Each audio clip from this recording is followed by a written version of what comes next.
Building a great B2B go-to-market engine starts with understanding what works and evolving it. I'm your host, Rob Carroll, and this is a go-to-market perspective, where marketing and sales leaders share how they're transforming their organizations, foundational best practices, smart trade-offs, and practical AI delivering value and scale today. Every growing B2B company will eventually reach a stage where they have to consider international expansion. It could be a US-born startup eyeing other countries, or a non-US tech company trying to crack the American market. And spoiler alert, translating your website and hosting a few local events is not a go-to-market strategy.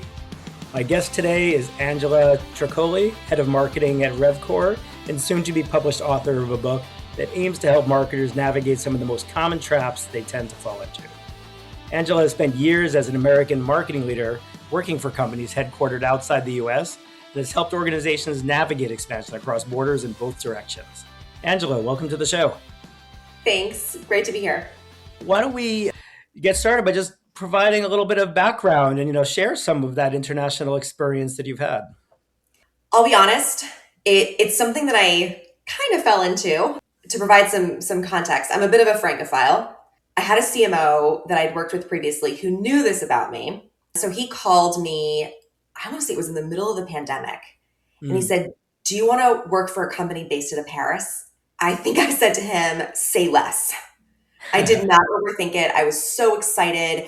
There was something very glamorous, at least it felt to me at the time, about working for a company based abroad. What I ultimately found, though, is that marketing for an organization not based where you live is very different. And it really opened my eyes to how global marketing is truly just so different from marketing in your home country, your home area, how teams operate, how decisions get made, how markets behave. And frankly, later, when I had the opportunity to join a Berlin-based company, what drew me back this time was not the prospect of, again, traveling overseas to Europe, but rather helping to manage this complexity of international expansion and international go-to-market.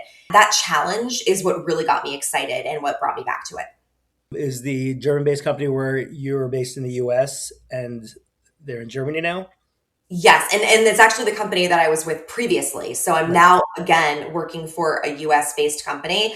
I think for me, especially with a young one at home, I kind of have to take turns, right? So every other company is going to be maybe based not in the United States because it's a lot. It's more than you might expect in terms of just travel, the cultural shift, and the hours that you have to keep. It's not as glamorous as I expected it would be. Well, nothing ever is, I imagine. Yeah. But so you've had both perspectives. So how do you describe the difference between being a US-based marketer working for a non-US headquartered company versus being a non-US based marketer working for a US-based company? Have you sensed a difference in just the overall cultures or operating models for those different types of scenarios? Yeah, I think that at least from my own experience, the likelihood of being a US based marketer working for an internationally based company is maybe more common. Mm-hmm. But what I will say is that, at least including my peers, what I found is there's this common expectation that you somehow represent your market, especially if you are the marketer that's based in that other country, which I think we can agree is kind of ridiculous, especially when you're marketing to maybe a target market that is not who you are as an individual. I've certainly fallen into that box of where I had to somehow know what the US market represented holistically, and no single person can really do that. So that is one of those expectations that you kind of have to either be really upfront about or just expect on your side and be open to that type of dynamic. I think what's also very challenging is you have to be the voice of that region in leadership conversations, right? So you're not only, let's say, as a product marketer or as a digital marketer, having to be the voice for your decisions and your strategy, but you're also having to make the case for why in that region that strategy makes sense. And it's hard, especially when you're not based in or very near the home office, right? Because you don't have that proximity to leadership or to decision making. I definitely felt that struggle, right? Where you're missing the hallway conversations, you're missing being in the room where it happens, right? And I would say there was a little bit of a positive shift during COVID, ironically, because everyone was not in the office. The openness of having somebody work from another country has stuck around because people have recognized, oh, there's great talent everywhere. Let's tap into that. But if you're not a short flight even or a short drive away, that lack of proximity to the leadership team can slow things down for you. And it makes it difficult for you to advocate for what you're doing. So I would say, be ready for that, right? Know that you're going to be expected to advocate, and you'll probably have to, not literally, but figuratively, shout a little louder so that they can hear you over there, right? And you'll have to come with more evidence because they expect you to. They're not just going to take it for granted. They're going to expect you to know the market, but they're going to expect you to prove it anyways. You're not just a marketer, you're also someone who's on the hook to educate the rest of the organization on that market. Right. Makes it a very interesting role, but also that much more challenging, I'm sure. Exactly. Yeah. Going back to the challenge of, the remoteness of it, it's one thing even during the pandemic where, okay, everyone's remote, but the time zone challenge. Have you kind of sense that wherever the leadership team is the time zone that matters and everyone else adjusts? That is fair. I would say I've been lucky to work for companies that don't expect me to work at 3 a.m., but they're definitely expecting me to be presenting to the board at 6. And if you're not ready for that, then you're not going to be able to influence the decisions. I think that's really where the trade-off happens, right? And you have to make that choice. That's your boundary that you have to set.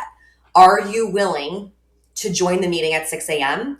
so that you can advocate for your strategic choices and move something forward for you? Do you have the conviction to do that? Is it worth it or is it not? I mean, I would never advise someone to upend their entire lifestyle, but you have to understand that if you make the choice not to, there's probably going to be implications in terms of career growth if you choose to work for a company that is based somewhere else. Right. Which makes all the sense in the world. And it is a trade-off, but it's an investment also. It is. Yes. Career growth. 100%.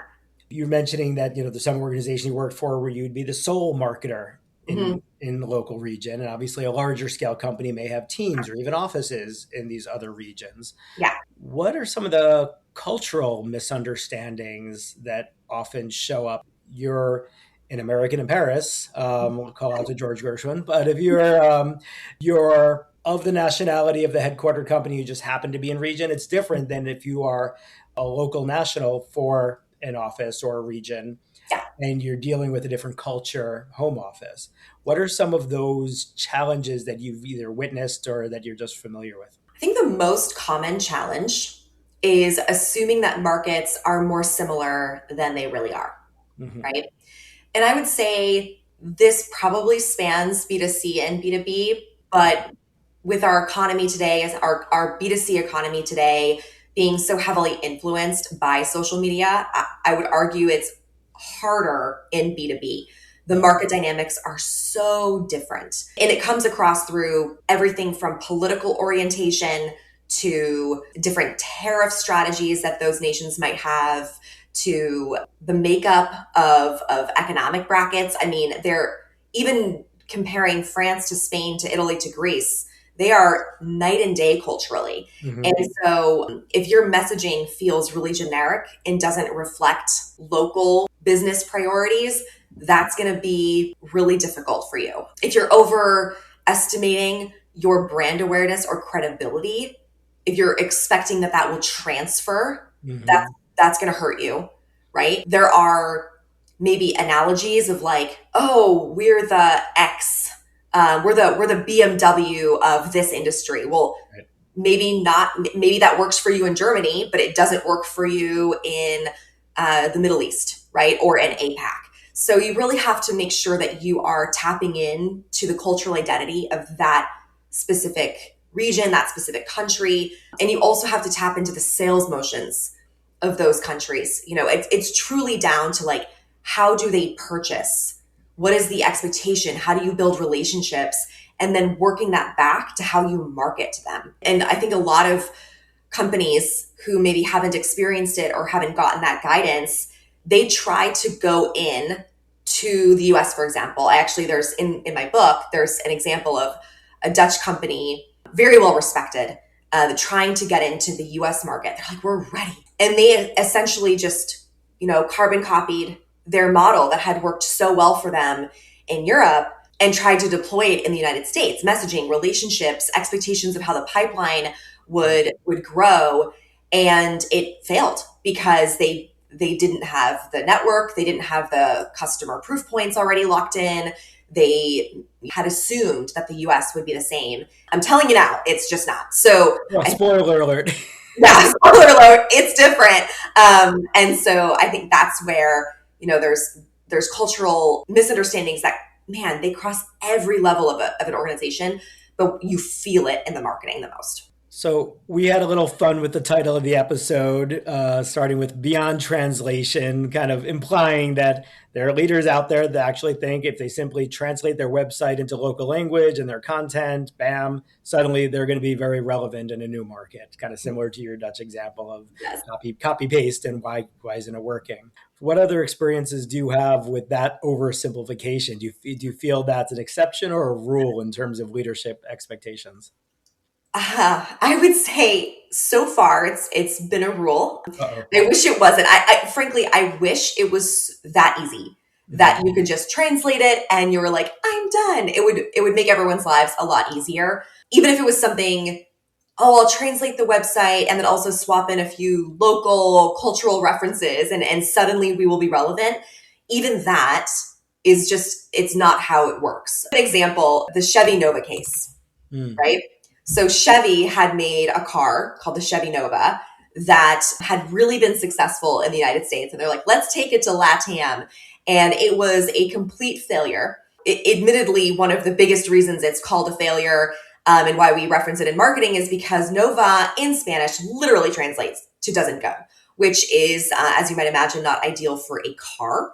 And so it was a bit of a mistake on many levels, but they just assumed that it's successful here. Let's just land and expand. And it really doesn't work that way. Even literal translation is not going to work for you. Even if everything else was the same in that market, the translation itself has to be contextualized. And so I think it's funny because we assume that language change, even in and of itself, could be enough, but even that is not enough. Your brand identity may need to evolve to be a global identity as opposed to a regional identity. Right? Exactly. So flip it on the other side, and what are some examples of international expansion that's actually worked well? What's an example of someone that just did it right? I worked for an organization that I actually think did a fantastic job. And the results, I would say, proved that point. They didn't start with a big launch. They didn't show up in the US and say, we're here, you're welcome. They started by sending just a few folks to trade shows to scope out the competition, learn a little bit more about the US. So this is a company that was based in Europe trying to come to the US. And they did that for about a year, really just like, boots on the ground. Let's tease this out. Let's see how other competitors are operating here and how clients talk to us, and let's see what works. They tested messaging in real conversations. So before going digital in the US, they had these one-to-ones to really test out their messaging. And they were able to grow a small but notable client base in the United States that were kind of willing to take a risk on a company that didn't have the infrastructure here yet, but had a great product and they liked the story. And so they built those relationships and they were really intentional about doing that. And then they also thought about what city are we going to set up shop in? They really got down to that level of specificity. And they started with a small space. They started with this like little garage that maybe, a couple of leaders were working out of before growing and growing and growing into a large office space. So they gave themselves the time and the physical and emotional space to kind of get things right and get things wrong. And the reason that I think that this was so critical is because they were able to do it without this massive cash outflow. So they were able to kind of make the mistakes before it was really expensive and before it would cost them brand equity too, right? If you just make a big splash and you fail, people remember. And Right. so I think it was so critical, and they have steadily grown. I'm actually, I don't work there anymore, but I'm still impressed by how well they've really maintained that momentum, because they took that crawl, walk, run approach, and it served them very well. No, that's great. And I love the time aspect. And that's kind of like going to my next question. It's so when companies, let's say in the US, are expanding beyond, where do they most often underinvest? So is it people, is it presence, or is it patience? All of the above. But I would say one thing that you didn't mention, and it's the first thing, is information, Hmm. market research, which arguably you could say is maybe patience to collect the information, the insights. Every single trip you take without having boots, like, a whole office in that country, that's a data point. Every pitch you give is a data point. Every conversation you have is a data point.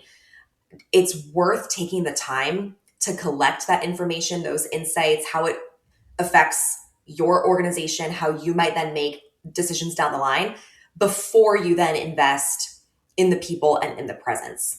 I would say the other underinvestment is definitely the people and marketing in particular. There's, I think, this expectation that you only need sales to be local, but that could not be farther from the truth. Or you need one marketer and they can handle it.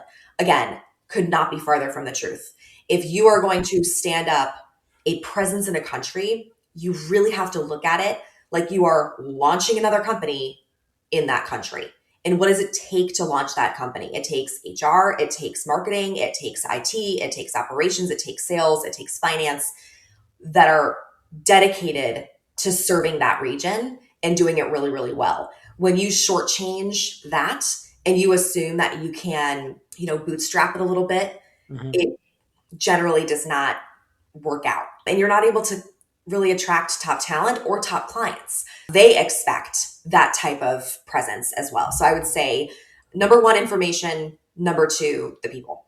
Yeah, and like so going back to the information, so the other side of that coin, so obviously I couldn't agree more that you better have done your research and understand your market. Crawl, walk, run is always a good way to test the waters, see what's working, reinvest, grow. Yep. But where do you hit that stage of analysis paralysis where now you have to, at some point you have to jump in? And so Mhm. what's the turning point between you've learned as much as you can learn, but just like anything else, sometimes you have to try to learn some more. So when do Mhm. you actually start seeing that real commitment, like hiring those local teams or Yeah. opening an office or whatnot? Like what is that evolution from I have insight, but now I have the only way I'm going to actually know is to do. Yeah. Now I have to scale it. Now I have to commit. I would say when the small scale activity starts to generate a pattern of outcomes. So when it starts to become a little bit more predictable, you've got not one or two wins, you maybe have six customers who've signed up with you, the messaging is resonating. You feel like you're about to hit that stride and you're seeing again pattern and predictability, invest. That maybe don't rent out a whole skyscraper, but start to hire locally, build those programs out, start putting the infrastructure in place. And this is where I would reflect on the crossing the chasm concept, where it's like you've got those early adopters. You're starting to progress. You want to really grow and scale your business there, and you've seen the patterns. Do it, right? Because the next group, the next cohort of customers that you want to court, they will expect the infrastructure. Now you need to prove that you've got the support, that the tech, the operations to really, be their partner. And so that's when you invest. So in your book, you discuss what a leadership team's checklist should include before they decide they're ready to expand internationally. So what are some of those key steps or check boxes that CEOs, executive teams, boards should be taking that are maybe not happening enough out there? I'll admit this list is not exhaustive, Yeah. but at a high level, validate the demand. Make sure you have a clear use case for that market. Do Mhm. not treat international expansion like a shiny object, right? Everyone else is expanding. I must do that as well. If there's not a clear use case for your product in that market, pause. Make sure that you have localized messaging, which means not just translation, but contextualized for that market, and proof points. You've already locked in a few customers that are willing to vouch for you. Then set realistic timelines and expectations. Realistic. Mm-hmm. Don't expect that in 3 to 6 months, you're going to get featured, at some trade show on the keynote stage. No one knows who you are, so chill out. And then make sure that you have operational readiness to support that market. So that's where that last thing is, like, you've got the predictability. Now we're going to really prove that we can operate here. Customers are going to expect that. And so having that plan in mind of how you're going to support them from a customer support perspective and an IT perspective, it's important. You don't have to have it done, but at least have the plan. And then I would say once you've put those 5 steps together, it's just five things, right? It's not huge, but at least do that. And then say, okay, we're ready to expand internationally. But if you can't answer those 5 questions, you are getting ahead of yourself, and you need to take a beat and really think long and hard about whether you want to spend the money. Because in the end, you can spend a lot of money expanding internationally and get nothing for it. Right. When maybe it doesn't make sense to go expand into this market directly, Mm-hmm. there's the other option of going through channels. Yes. So I'd love to get, and I've worked for some companies that was their entry point, was through partners, whether it's system integrators or Yep. VARs or just technical partnerships with Exactly. local. So what's your advice there and you might do both. So I'd love to, like, what are some of those litmus test questions that you should ask of whether you should go via partnerships, direct, or both? Yeah. Both is always great. Don't do both at once. I think it depends on what global relationships you already have. If you have global relationships with partners, and maybe you only have a contract with them in, say, Portugal, but they have offices in Canada, ask for the connection and look for opportunities to land and expand within those channel partnerships, right? Establish the reseller agreement in Canada. Use them as a mechanism to build credibility, get those market insights before you invest. So I would say if you're in a position where those channel partnerships are already pretty strong for you, they're not hyper regionalized, they're actually quite expansive, definitely tap into that first. It is the cheapest, fastest way to build credibility in those regions before you make the big investment. Now, I would argue not everyone has those great channel partnerships. So if you don't, then you probably need to start with your own boots on the ground at the trade shows in order to get their attention, right? They may not actually talk to you until you've established a US presence because they expect that, they need that. So I would say the answer is it depends, but the depends is an easy one. Do you already have them in your region and you can actually tap into their global network? Or do you need to prove yourself a little bit first? From a leadership standpoint of doing your research and understanding how these markets work and how people buy, your marketing investment could be product marketing and sales partnership Yes. investments versus field marketing and demand gen and brand investments. So it's a real interesting thing, and it goes back to your very oft reiterated point: do your research, understand the market, which is I think it could not be repeated enough. But it would shock you how much you have to remind folks, especially when they see this idea of international expansion as this gold cup, right? We did it. We expanded internationally, and it feels validating for you as a brand. But don't let the shininess disguise the fact that it's expensive and can cost your brand. Right. It's like you're a 10 million ARR company, and you're, well, if we expand into Europe, it could be 20 million in a year. And it's like, well, forget about how much you're investing in there. And to your earlier point, Yeah. they don't know who you are. They don't care who you are. Make them care. That takes time. Exactly. Okay. Let's say we have leadership on board saying this X market we've done our research. We feel it's time to expand. It's go time. Now it's execution. And so when we talk about execution and a go-to-market strategy, you're talking about sales and marketing alignment. Yeah. So what are some of those foundational prerequisites that the CMO and CRO, for example, need to agree upon to actually say we're ready to go? What's some of the upfront work from an execution standpoint that these functional leaders now need to agree on to make sure this is all working? And I should throw in product leadership too, because there's going to be some level of product readiness depending on what you're selling that Yeah. may need to be happen too, whether it's translating into a local language or it's just metric system. There's like 100 things that could No, go wrong exactly. Or along even, the product. I would say the technology partner ecosystem in those Mhm. regions might be different depending Right. on the industry that you're in or the type of product that you deliver. And Privacy laws and other things that you have huge to account for. implications, huge implications. And that comes back to like understand the market you're going into, not just, at a very surface level, but what is the regulatory environment? What is the political environment? What is the buying environment?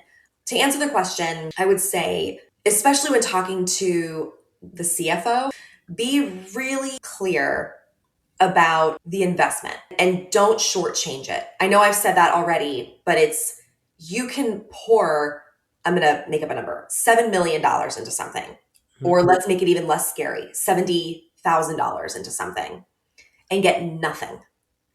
Or you can pour 100,000 and it unlocks. So be really, really clear what that unlock minimum threshold is to be successful.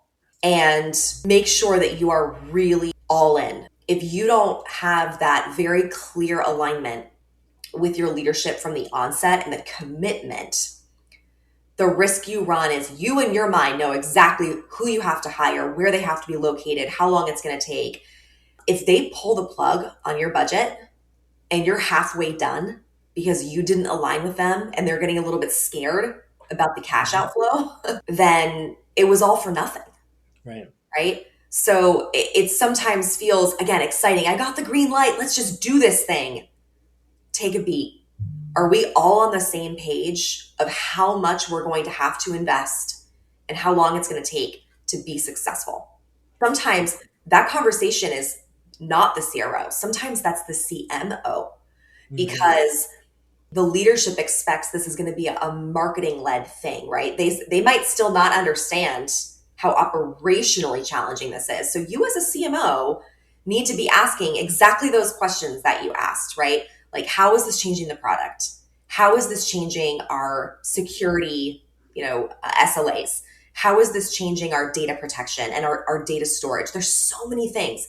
You as a marketer are going to have to ask that. Not because you own it, but because if you don't ask it, you will be the one left holding the bag. Going back to expectation setting and time to ROI and break even, what in your experience as you've expanded out, how do you set expectations at the leadership and board level? Like what is the investment to payback timing that, and again, this is a very tough question because every business is going to be very Yeah. different. But it's less so what are the actual numbers, more so what's the process to getting them there?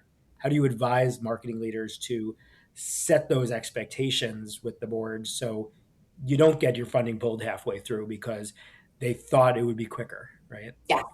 So similar to how I mentioned earlier that when you are expanding internationally, it's not just like I'm spinning up a satellite office. It's like I'm launching another business in that country.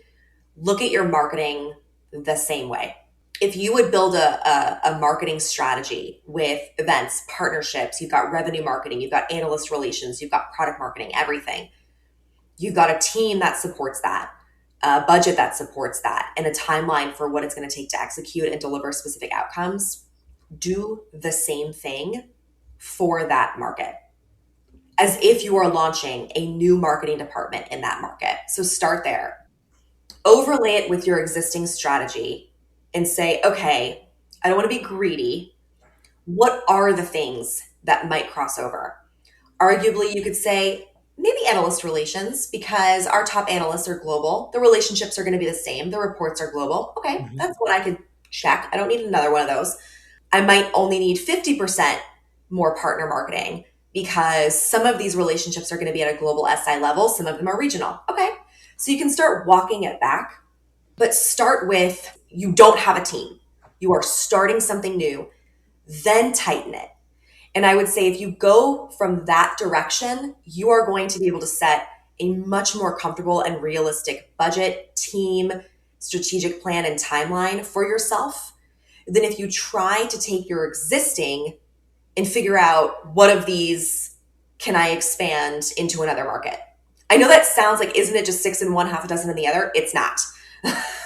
You will miss things. And so I would recommend starting big and paring it down and remind them that this is not just about running a few events locally, supporting sales on pitch decks, or translating content.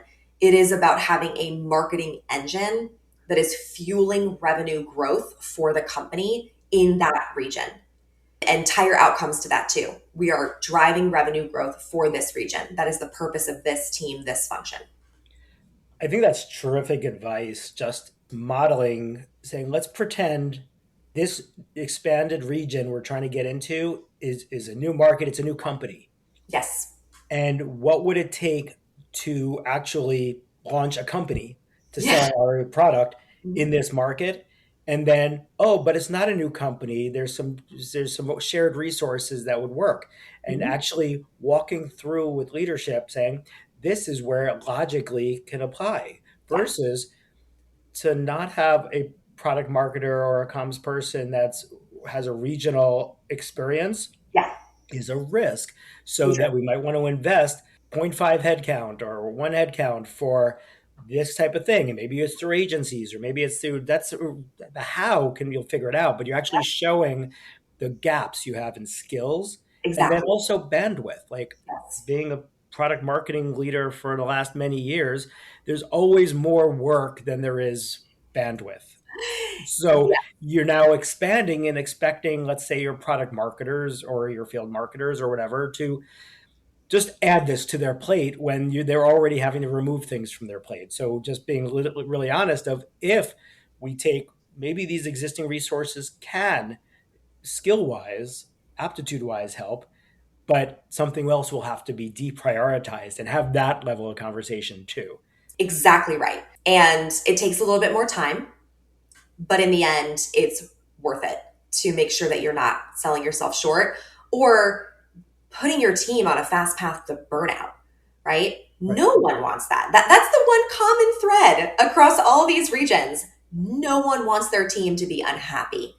So as a leader, no matter where you're based, if you think you're going to do a lot more with the same team, be prepared to lose some people on that team. And that's why I think this is a great way to protect talent and protect the company's interests.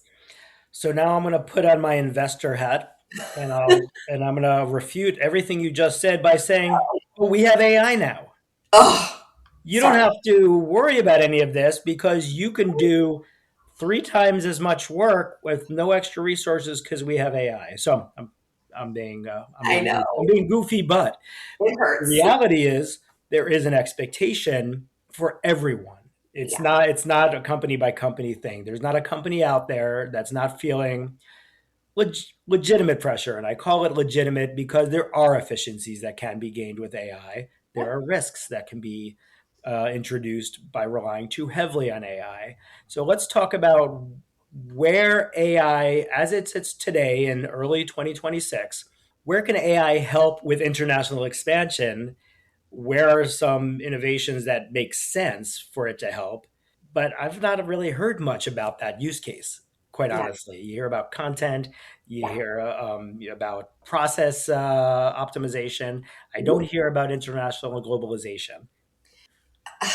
So I'm right there with you. I'm sure you can guess my answer based on how I've already been talking about what it takes to be successful when expanding internationally, relationships, listening, boots on the ground.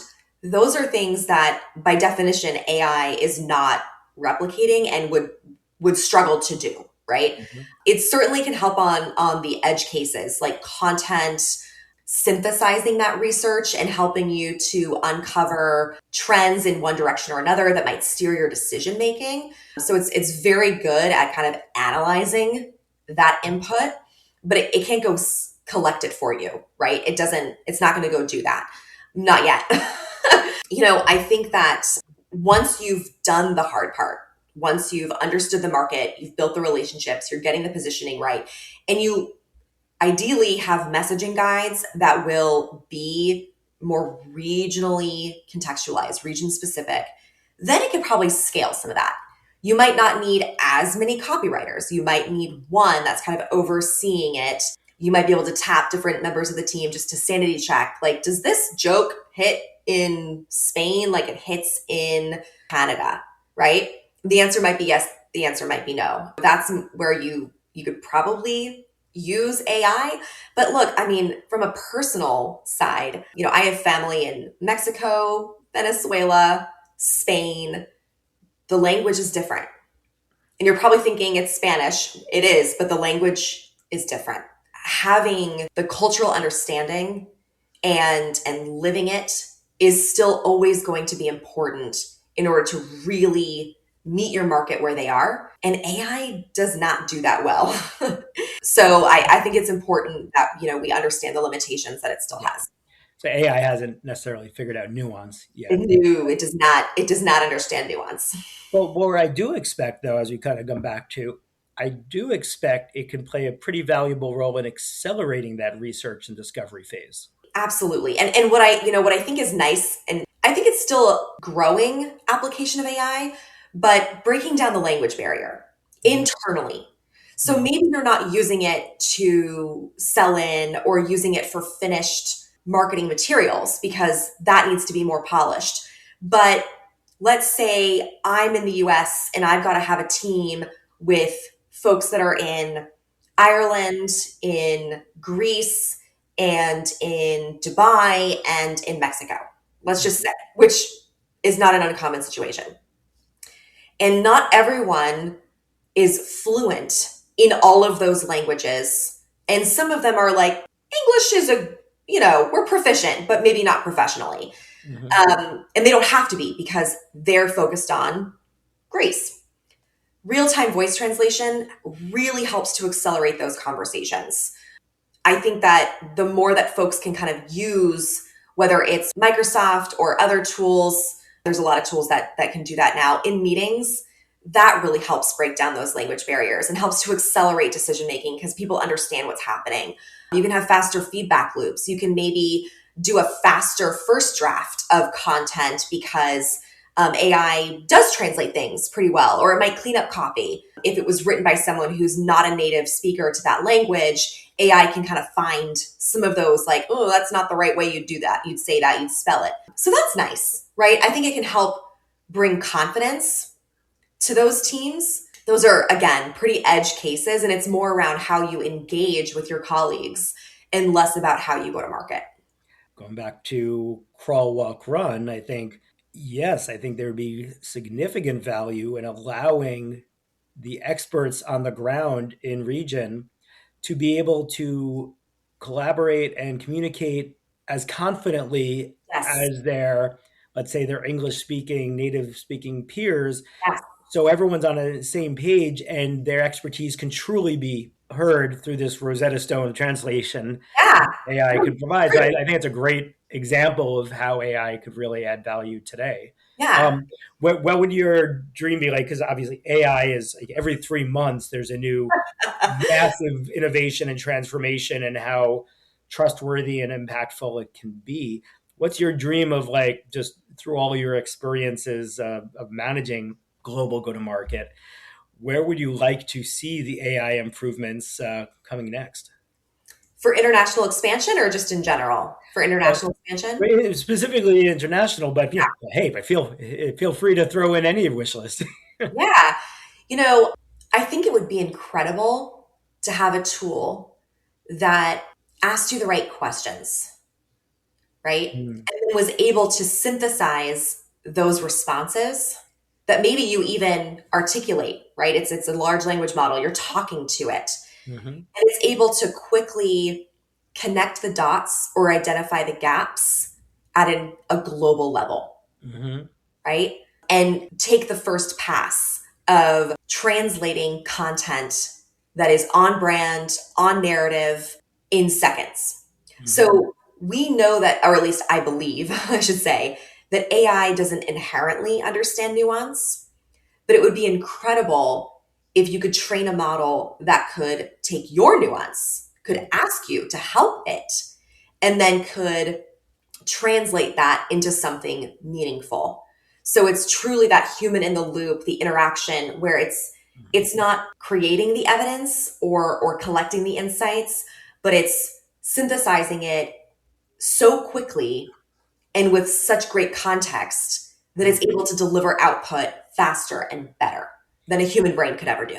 I think that would be amazing. Yeah, and I think we're on our way because you have a lot of digital twins, and I got my own digital twin on my website trained on my content and my voice, and like Global is the more context and input you provide from experts and locals and persona research and voice of customer, the smarter and more nuanced it will become. Yep. So I think it's more of the AI. It's probably more of a learning how to train it. Yes. Versus can the AI do it? So I agree. I think it just hasn't been a prioritized use case, but we got to battle it. I think that's our next step.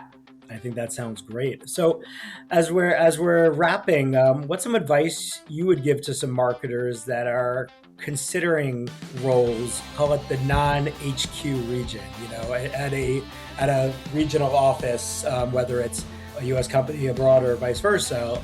What are some of the things that you consider earlier stage or earlier career marketers when they're considering those types of roles?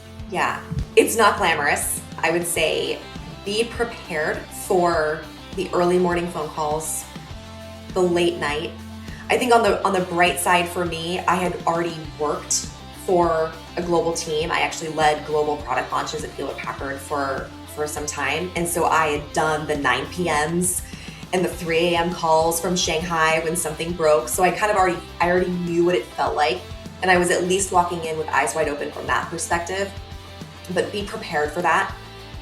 It is not a 9 to 5. Mm-hmm. Be prepared for the travel if you want to have influence over those decisions that are going to drive go-to-market strategy. Be prepared for the culture shift. I was warned that there's a pretty significant culture difference between the US and France, the US and Germany, the US and fill in the blank, right? Mm-hmm. It's very true. And it's actually sometimes a little bit more jarring than you might realize. And you don't know how you as an American are going to be perceived. So be prepared for that. And I would say give yourself grace, ask for grace. But yeah, the advice would be less about the work, more about just knowing yourself and feeling that you're going to be ready to jump into this. Like I said, I take breaks, international US, because it's a lot. That's great advice, and I think it's giving yourself grace, no matter what roles you're taking on or challenges, is something we need to teach early career folks to 100%. Do, because you don't learn if you don't make mistakes, but you still want to try. Yeah, exactly.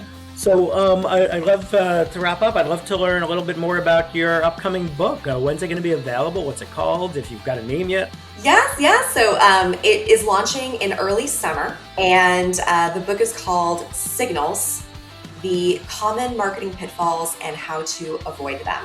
Mm-hmm. So the book is really centered around, again, those pitfalls. It's funny, when I first started writing it, the subtitle was Marketing Mistakes. And I realized they're not mistakes. They really are these traps that you don't always see coming because the environment can be so messy and fast and unclear. And it's hard when you're in it to really see the forest through the trees. And so the goal is to help expose and help marketing leaders really diagnose what's happening and get out of that trap.